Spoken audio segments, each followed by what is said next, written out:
les prochains jours, on va assister à un changement d'administration à la Maison-Blanche et évidemment, on va vivre une nouvelle réalité qu'on a déjà connue par le passé. C'est un nouveau président américain, celui à la personne de Donald Trump. Donc, mon thème, c'est anticiper l'incertain. Pourquoi je mentionne ça? Bien évidemment, on suit justement l'actualité et Trump a beaucoup d'intentions pour son nouveau mandat. Et on parle au Canada, puis c'est ce qu'on va parler plus précisément de risque de tarifs douaniers.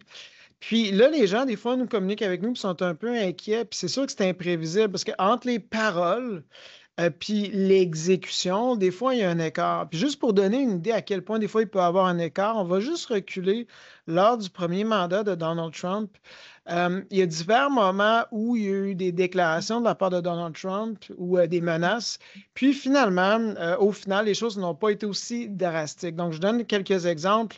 Au niveau du protectionnisme et ses relations commerciales, à son premier mandat, Trump menaçait même de quitter littéralement l'ALENA. Puis finalement, ça s'est terminé avec une négociation et la création d'un accord de l'USMCA qui finalement, ça a stabilisé les relations entre Canada, États-Unis puis Mexique. Même chose avec la Chine. Lorsqu'il y a eu des tarifs, on s'imaginait vraiment que la situation allait être drastique, très néfaste. Oui, il y a eu des conséquences, mais c'était plus tempéré qu'imaginé, au point même que l'administration de Biden a conservé certains de ses tarifs. Euh, un autre risque géopolitique qu'on avait observé lors du premier mandat, c'était justement les commentaires que Donald Trump avait envers Kim Jong-un. Et il mentionnait qu'elle allait le rencontrer avec Fire and Fury.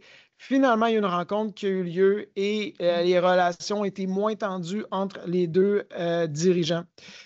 Finalement, il y a deux autres points qui sont venus à l'esprit lors de cette analyse-là. On l'oublie peut-être, mais Trump avait critiqué l'OTAN en disant que c'était une organisation qui était obsolète et il avait remis en doute son engagement. Et aujourd'hui, la réalité, elle est différente. Puis finalement, l'administration de la Maison-Blanche, à l'époque de sous Trump, avait quitté l'entente de TPP, le Trans-Pacific Partnership, et aussi l'accord de Paris. Et finalement, Biden, dès son premier jour en mandat, bien, avait réintégré l'accord de Paris, parce qu'il ne faut pas oublier que ce pas des décisions qui sont nécessairement permanentes. Donc, pourquoi je donne ces exemples-là? Ce n'est pas pour faire des prévisions sur l'avenir. Comme je dis, sur un spectre où il y a des paroles et il n'y a pas d'exécution jusqu'à, il y aurait peut-être une taxe, excusez-moi, un tarif douanier unilatéral de 25 où on se situe? On ne le sait pas. Anticiper le pire, ce n'est pas la solution. Et s'attendre que rien va se passer non plus, ce n'est pas le cas. Donc, comment on se positionne en tant qu'investisseur avec la nouvelle ère de Trump qui nous attend? Bien, premièrement, moi, ce que je dirais aux gens, c'est qu'il faut accepter que ces commentaires-là géopolitiques ou des tensions potentielles commerciales, ça va amener un facteur de plus, un facteur de risque additionnel sur les marchés, donc plus de volatilité. Peut-être c'est dans les cartes. Donc, pourquoi je parle de ça? Fait qu'il faut toujours se rappeler qu'à la base, notre répartition d'actifs, ce qui est alloué en bourse, ça doit être investi sur une période de plus de 10 ans. Et quand je parle de ça, c'est que ça fait que si on voit qu'il y a des replis de marché, on ne devrait pas être affecté financièrement. Déjà là, notre anxiété financière va être réduite si c'est le cas. Et en investissant de même, bien, on se rappelle que lorsqu'on investit, ce n'est pas simplement avec un horizon sur 2025, 2026, 2028, mais c'est un horizon beaucoup plus long. Donc, on achète des entreprises de qualité ou on investit dans des géographies ou des secteurs qui sont prometteurs sur le long terme. Et comme on a vu dans le passé, exemple, je mentionnais que l'accord de Paris, certaines décisions de président peuvent changer au fur et à mesure que les administrations changent. Il ne faut pas non plus perdre le cap et toujours être en mode réactif de l'actualité. L'autre point, c'est pour penser notre allocation canadienne. Qu'est-ce que je veux dire là? C'est que des fois, les investisseurs disent, écoute, j'ai un pourcentage d'investis au Canada.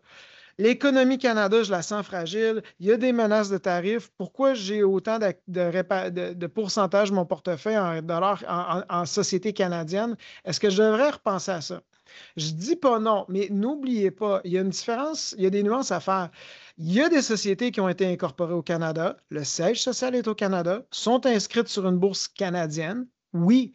Par contre, les opérations peuvent être basées principalement aux États-Unis. Donc, l'entreprise, il faut visiter notre thèse en se disant est-ce que l'entreprise a euh, des employés américains, des places d'affaires aux États-Unis? Est-ce qu'elle a des manufactures aux États-Unis? Est-ce qu'elle travaille déjà avec des sous-contractants américains? Donc, ces sociétés-là, s'il y avait des tarifs, vont être impactées totalement différemment qu'une société, exemple, qui est basée au Canada, qui fabrique tout au Canada et que là, son chiffre d'affaires est vraiment relié à l'exportation américaine. Dans ce temps-là, on peut revoir finalement avec cette réflexion-là et voir que notre portion canadienne, en fait, où elle est vraiment purement canadienne, est beaucoup plus inférieure à ce que notre allocation en actions canadiennes nous permet de conclure. Maintenant, quand on regarde notre portefeuille, il faut regarder les secteurs dans lesquels on est investi, entre autres au Canada, et se dire, bien, ça a un scénario où il n'y aura pas de tarifs ou des tarifs unilatérales de 25 est-ce que peut-être l'administration de la Maison-Blanche, cette nouvelle administration-là, va mettre des tarifs graduels comme il était proposé? Puis si oui, est-ce qu'il y a des secteurs qui seraient probablement les premiers ciblés là, dans la ligne de tir de Donald Trump, si on se base sur ses commentaires lors de son premier mandat et jusqu'à tout récemment. Dans cette situation-là, il faut peut-être repasser un peu à notre répartition soit sectorielle ou dans certaines sociétés, parce qu'évidemment, ces sociétés-là vont quand même avoir une certaine épée Damoclès, tarif ou pas, parce qu'on ne saura pas dès le jour 1 s'il y aura des tarifs sur ce secteur-là. Puis de l'autre côté, s'il y a une application de tarifs, ben oui, ces titres-là vont fléchir. Donc, moins de potentiel de hausse, plus de potentiel de baisse.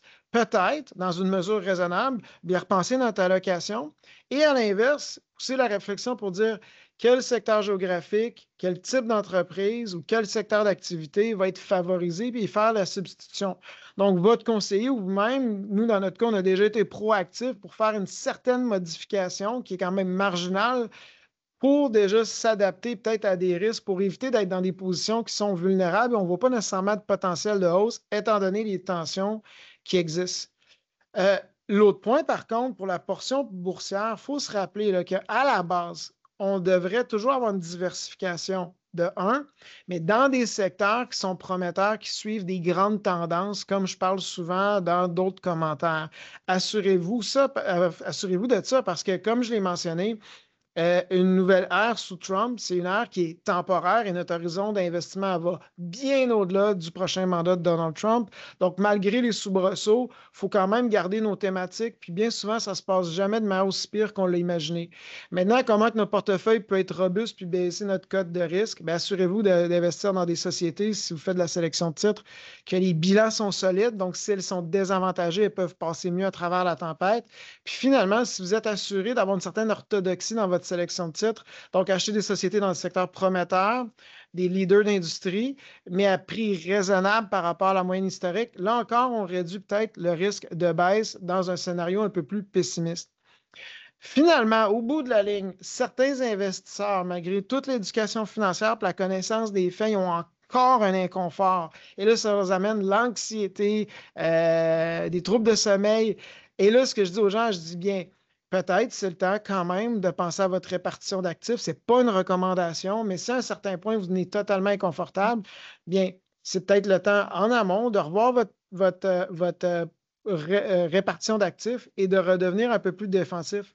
Peut-être c'est simplement de rebalancer le portefeuille parce que les 2 dernières années ont été très payantes en bourse et là, vos portefeuilles sont un peu plus agressifs qu'il y a 2 ans à cause justement de ce déséquilibre-là. Donc, c'est le temps de pousser cette réflexion-là. Finalement, on va rester agile. Comme j'ai dit, les scénarios vont varier. Donc, en temps réel, on va suivre les décisions qui sont liées aux politiques commerciales pour justement toujours s'adapter. Donc, l'idée ici que je voulais ramener, c'est qu'il faut rester pragmatique.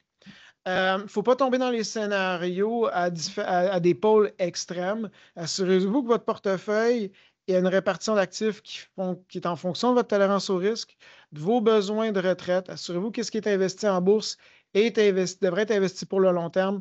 Bonne répartition d'actifs dans des secteurs prometteurs avec une approche qui est prudente à l'intérieur de votre sélection de titres ou de FNB. Et moi, je pense que vous serez bien positionné pour les prochaines années parce que ça ne changera pas qu'à long terme, les marchés boursiers restent la meilleure catégorie d'actifs où investir dans le monde du placement. Merci.